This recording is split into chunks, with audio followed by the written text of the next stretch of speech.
BJP নেতা পিয়াঙ্গু পান্ডের বাড়ির সামনে আচমকা পুলিশি টহল ঘিরে শোরগোল। বর্তমানে বিজেপি নেতা কল্যাণী এইমসে হাসপাতালে চিকিৎসাধীন অবস্থায় রয়েছেন। নবান্ন অভিযানের দিন নাকি পুলিশের মারেই বিজেপি নেতা পিয়াঙ্গু পান্ডের মাথা ফেটেছে। এই ছবি ভাইরাল হয়েছিল সোশ্যাল মাধ্যমে। চলুন দেখে নেব সেই ছবি। আপনারা দেখছেন নিউজ নদিয়া এক্সপ্রেস। চ্যানেলটিকে সাবস্ক্রাইব, লাইক, শেয়ার এবং ফেসবুক পেজটি ফলো করুন আর দেখুন নিউজ নদিয়া এক্সপ্রেস।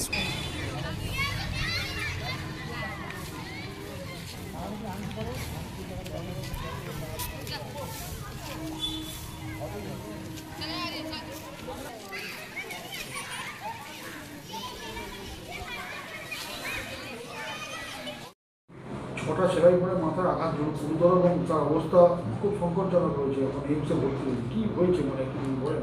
দেখুন, আজকে এরকম ওয়েস্ট বেঙ্গলের পরিস্থিতি হয়ে গেছে কি টিএমসি গভর্নমেন্টে আগেনস্টে প্রতিবাদ করলে আপনাকে এরকম সমস্যা ফেস করতে হবে। আপনার উপরে লাঠি চলবে, আপনার মাথায়, আপনার শরীর। আর আপনি যে বলছে আমার বিধানসভায় আমার একটা বিজেপি নেতা পিয়াঙ্কু পান্ডে উপরে এরকম হয়েছে, আমি একটাই কথা বলবো, শুধু পিয়াঙ্কু পান্ডে ব্যাপার নেই, ব্যাপার আছে যত বিজেপি কর্মী ওখানে গিয়েছে, প্রচুর এরকম কর্মী উপরে অ্যাট্যাক হয়েছে।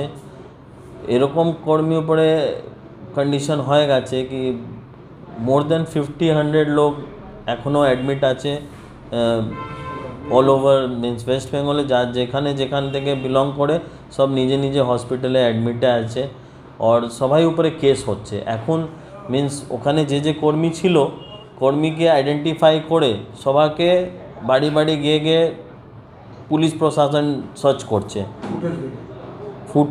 ফুটেজ যে ছিল, ওখানে ক্যামেরা ছিল, ক্যামেরার মধ্যে তো সবাই চলে এসেছে, সবাই ফুটেজ তো চলে এসেছে, সবাইকে আইডেন্টিফাই করে সবাই বাড়ি গিয়ে সবাইকে ধরছে। ওরকমই যেরকম সবাই গিয়েছে, ওখানে গিয়ে প্রতিবাদ করছিল, পুলিশ লাঠি চার্জ করেছে। আপনি তো নিজেই দেখেছে যে আরজি কলেজে আমার যে বলা যায় যে অভয়া উপরে যে অ্যাটাক হয়েছে, মিনস যে রেপ হয়েছে, মার্ডার হয়েছে, ওর নিজে মা উপরে অ্যাটাক করেছে পুলিশ প্রশাসন, ওর মাথায় মেরে দিয়েছে। আপনি ভাবুন, একটা মা নিজে মেয়ের জন্যে প্রতিবাদ করে, একটা হয় না জাস্টিস জন্য প্রতিবাদ করছে, ওর উপরে পুলিশ এরকম অ্যাটাক করছে, ওর কি ভুল আছে আপনি বলুন তো? আপনি কি আপনার কিছু খারাপ হলে কিছু গভর্নমেন্ট এগেনস্টে আপনার কি জাস্টিস জন্য আপনি প্রতিবাদ করবে, তো কি গভর্নমেন্ট পুলিশ এরকম ব্যবহার করবে আপনার সঙ্গে? এরকম তো আইন নেই কোথাও। কি করেছে আপনি বলতে পারবেন ঠিক আছে, ওখানে তো বিজেপি বলে তো কেউ ছিল না, ওখানে তো শুধুই ন্যাশনাল ফ্ল্যাগ ছিল, ওখানে তো সবাই ওর মায়ের সাপোর্টে স্ট্যান্ড ছিল, ওখানে বিজেপি তো ব্যাপারই নেই। বিজেপির নেতা অশোক বিন্দু থেকে আরম্ভ করে অনেকের উপরে মামলা করা হয়েছে, এফআইআর করা হয়েছে, এমনকি প্রাক্তন সাংসদেরও মামলা করা হয়েছে। দেখুন, আমি তো বলছি যে প্রতিবাদ করবে টিএমসি গভর্নমেন্ট এগেনস্টে সবাইকে কেস ফেস করতে হবে, এফআইআর ফেস করতে হবে, ওর উপরে কেস থাকবে। আমার নিজের উপরে কত কেস করে দিয়েছে, আমার কি ভুল ছিল? আমি আমার দলের জন্য আমি কাজ করছি, আমি মানুষের জন্য প্রতিবাদ করছি। আমি যেখানে কিছু সমস্যা হচ্ছে মানুষ ওখানে গিয়ে আমি কিছু বললে আমার উপরে কেস হয়ে যায়। এখানে শেষ কি? পুলিশ যের হাতে আইন আছে, যের হাতে অ্যাডমিনিস্ট্রেশন আছে, দায়িত্ব আছে, যে পুলিশই এরকম ভুল কাজ করবে, তো ফির আপনি কার পাশে গিয়ে এরকম মিন্স জাস্টিস জন্যে আপনি অ্যাপিল করবে? কোর্ট তো বলছে কি ভাই যে শান্তিভাবে প্রতিবাদ করলে পুলিশ কিছু করবে না। ওখানে কি করেছে? এরকম একটা মিথ্যা দেখিয়ে দিয়েছে কি পুলিশ এরকম, পুলিশের উপরে অ্যাটাক হয়েছে, তো পুলিশ আগে মারবে মিন্স কেউকে, ইনোসেন্ট লোককে। তো কি ইনোসেন্ট লোকে এরকম রাইট নেই কি পুলিশে প্রতিবাদ করতে পারবে? শারীরিক অবস্থা কীরকম এখন? তো আগে থেকে একটা নর্মাল আছে, লেকিন আমিও ভেবেছি কি আজকে গিয়ে ওখানে দেখা করবে।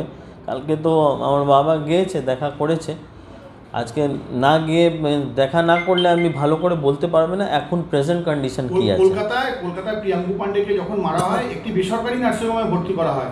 সেখানে সরকারি চাপের জন্য তাদের মানে রাজ্য সরকার চাপ দিয়ে সেখান থেকে ছুটি ঘোষণা করিয়ে তাদের বাড়িতে পাঠানো হয়। 4 ঘন্টা অবজারভেশনে রেখে 4 ঘন্টা। বাড়ি পাঠিয়ে দিয়ে দেখুন আজকে যত আমার কর্মী উপরে এরকম অ্যাটাক হয়েছে না, ভয়ের জন্যে না আমার দলের লোক না কেউ স্টেট হসপিটালে অ্যাডমিট করছে না। কেন কেন? এরকম ভয় আছে কি কালকে কিছু হয়ে না যায়, ভুল ট্রিটমেন্ট করলে ওর কিছু মৃত্যু না হয়ে যায়, এই জন্যে আমার সবাইকে পাঠিয়ে দিচ্ছে এমসে। এই একটা ভয় আছে, এই জন্য এমসে সবাইকে পাঠিয়ে দিয়েছে। কেন কি স্টেট গভর্নমেন্টে যে হসপিটাল আছে কিছু করে দেবে তো কালকে আমি কি করতে পারবে? ও করলে বলবে কি ওর কিছু পার্সোনাল কিছু প্রবলেম ছিল, শারীরিক কিছু সমস্যা ছিল, ওর জন্য ওর মৃত্যু হয়ে গেছে। আমি তো প্রমাণও করতে পারবে না, কেউ ডক্টর একটা লিখে দেবে তো ওই একটা প্রমাণ হয়ে যাবে। বিশ্বাস নেই। বিশ্বাস নেই তো।